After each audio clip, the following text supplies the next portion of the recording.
កម្ពុជាបានដាក់លិខិតទៅកាន់ភាគីថៃសារជាថ្មីដោយស្នើឲ្យបញ្ជូនក្រុមវាស់វែងចម្រុះនៃភាគីទាំងពីរចុះធ្វើការលើដីជាក់ស្ដែងឡើងវិញដើម្បីបន្តការបោះបង្គោលបណ្ដោះអាសន្ននៅតាមបន្ទាត់ព្រំដែនដែលស្ថិតនៅភូមិជោគជ័យនិងភូមិព្រៃច័ន្ទ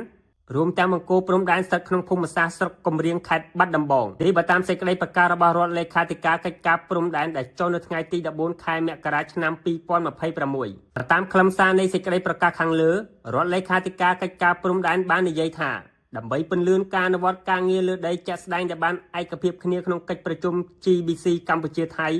នាពេលកន្លងមកកម្ពុជាបានសម្រេចផ្ញើកំណត់ទូតទៅថៃម្ដងទៀតនៅថ្ងៃអង្គារទី13ខែមករា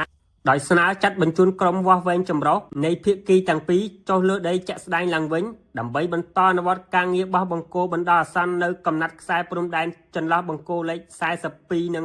47ដែលស្ថិតនៅភូមិជោគជ័យនិងភូមិព្រៃច័ន្ទខេត្តបន្ទាយមានជ័យ